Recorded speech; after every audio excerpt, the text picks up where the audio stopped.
राजनीति से काम तक, अपराध से अंजाम तक, खेत से खलिहान तक, हर खबर पर होगी हमारी नजर। पल पल बदलती। ये भारतीय जनता पार्टी के लोगों ने और भारतीय जनता पार्टी के लोग संविधान और हमारी आपकी जान के पीछे पड़े हुए हैं।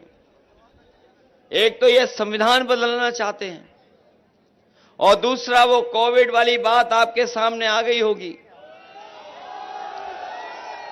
कि जो उन्होंने वैक्सीन लगवाई और सबसे कहा कि सब वैक्सीन लगवा लो, सबने लगवाई, लेकिन शायद हमारे जैसे कुछ साथी होंगे जिन्होंने नहीं लगवाई होगी। लेकिन सोचो, जिन्होंने वैक्सीन लगवा ली होगी वो जब सर्टिफिकेट देखते होंगे तो क्या गुजरता होगा उन पर। और अब तो जिन्होंने वैक्सीन लगवाई और जो सर्टिफिकेट देखते होंगे वो लोग भी इस बार निकल पड़ेंगे भारतीय जनता पार्टी के खिलाफ मतदान करने के लिए। पहले कह रहे थे 400 पार,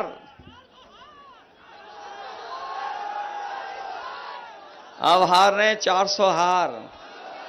उनको यही सुनाई दे रहा है। उनके भाषण बदल गए भाषण के नहीं बदल गए। उनके भाषणों में हार के रुझान आने लगे हैं। हार का रुझान आ गया उनके भाषणों में। और कई लोग तो ऐसे हैं, बड़े दिल्ली वाले तो दिल्ली वाले, लेकिन लखनऊ वाले तो चाचा ही को याद करते हैं। वो जान गए कि सरकार हटने वाली है। सर 18,000 शिक्षक भर्ती वाली सरकार ही हटने वाली है। और जो डबल इंजन बोलते थे उनका एक इंजन तो पहले से ही हटा हुआ है, दूसरा आमला में फेल घूम रहा है। जनता जो एक बचा इंजन उसको भी हटा देगी। अभी आप संविधान और जान बचाने की बात कर रहे हैं। देखिए, लगातार खाद में ये 5-5 किलो करके कम कर रहे हैं। सर योगी सरकार ने ये बोरी की चोरी नहीं होनी चाहिए। किसान अपनी पूरी खाद चाहता है। अमित शाह जी ने कहा कि पहले तमंचे बनते थे, अब तोपे बन रही है। देखिए, ये आरक्षण इसलिए खत्म कर रहे हैं क्योंकि इन्हें संविधान में और बाबा साहब भीमराव अम्बेडकर जी ने जो हमें अधिकार दिए हैं उन अधिकारों के तहत मान सम्मान नहीं देना चाहते। सर ये बीजेपी की हालत क्या होने वाली जो पीडीए परिवार है इसके साथ बहुत बड़ा धोखा भारतीय जनता पार्टी ने किया। दोनों चरणों में भारतीय जनता पार्टी का सफाया हुआ है, तीसरे में और बड़ा सफाया होने जा रहा है। कुछ तोते सर अमित शाह ने बयान दिया है कि अखिलेश जी जो हैं कि वो 5 सीटों पर यादव समाज, जबकि उन्हें अपना मानता है, 5 सीटों पर यादव समाज के परिवार के लोग उतारे हैं। जो यहाँ परिवार दिखाई दे रहा है ये भी हमारा परिवार है और आप भी हमारे परिवार हो, क्योंकि पीडीए परिवार में आप भी आते हो। पीड़ित दुखी पत्रकार भी आते हैं उसमें। सर अभी आप बात कर रहे थे जान बचाने की, संविधान बचाने की, वो क्या थोड़ा समझाइए दर्शकों को। देखिए, ये सरकार धीमे धीमे जो फैसले ले रही है वो निजीकरण के लिए तरफ ले जा रही है। जब निजीकरण हो जाएगा तो आरक्षण निजीकरण में नहीं लागू होता है। आप देश की बड़ी बड़ी संस्थाएं देखें, संस्थाएं हैं जो देश की सबसे बड़ी संस्था है प्राइवेट, वो 10 लाख नौकरी देती है।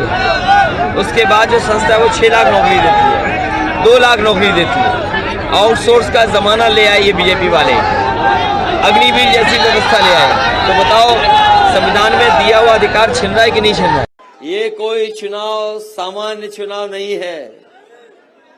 ये चुनाव विशेष परिस्थितियों में हो रहा है और जिस तरह कभी समुद्र मंथन हुआ था उसी तरीके से ये 2024 का चुनाव संविधान मंथन का चुनाव है।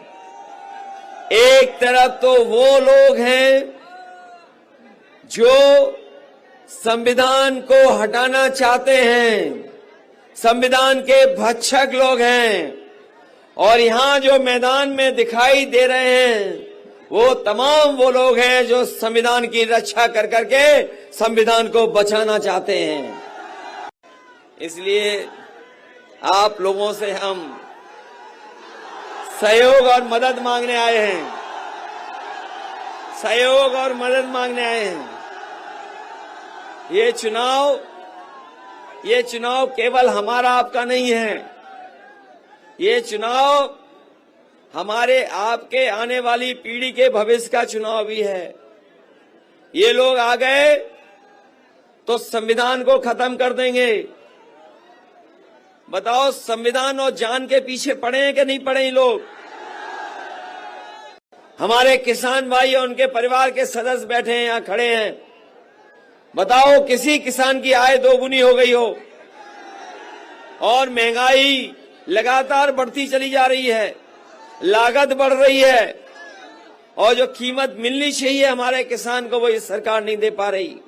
और यहाँ के किसानों ने, पूरे प्रदेश और देश के किसानों ने ऐसा भी समय देखा, उनकी फसल को छीनने के लिए, उनकी जमीन को छीनने के लिए ये 3 काले कानून लाए थे। हमारे किसान धरने पे बैठ गए थे, दिल्ली चले गए, सालों साल बैठे रहे, 1000 से ज्यादा शहीद हो गए, लेकिन किसान नहीं हटे। तभी हटे जब सरकार ने 3 काले कानून वापस ले लिए। बताओ किसानों, आपको धोखा दिया सरकार ने कि नहीं दिया? और याद रखना नौजवान साथियों,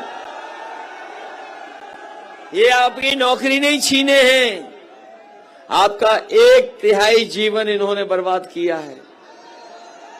बताओ, ऐसे लोगों को सबक सिखाओगे कि नहीं सिखाओगे?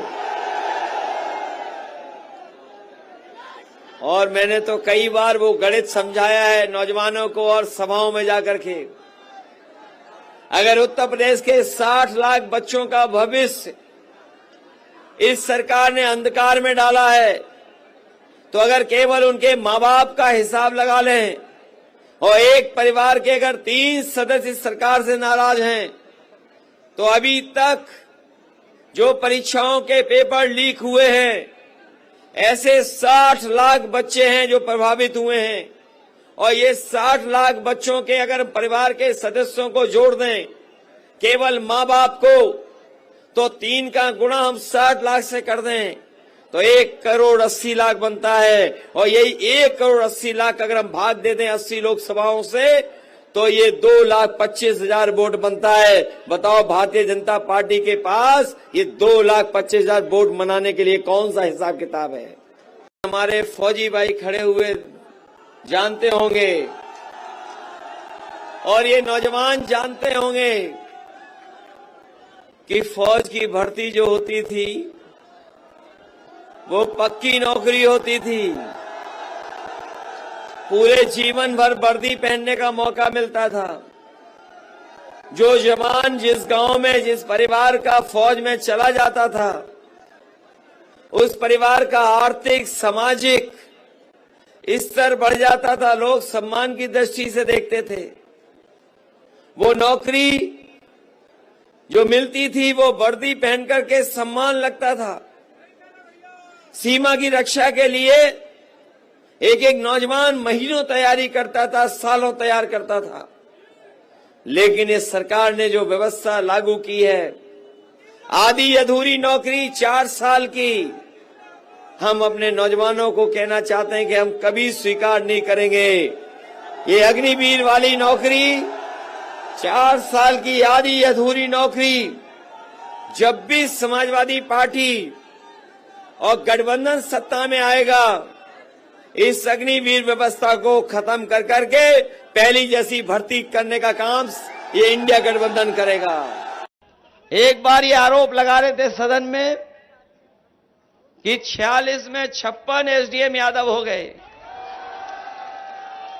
हम लोग खड़े होकर के पूछे कि बताओ मुख्यमंत्री जी, वो 46 में 56 वाली सूची कहां है? उस दिन से लेकर के आज तक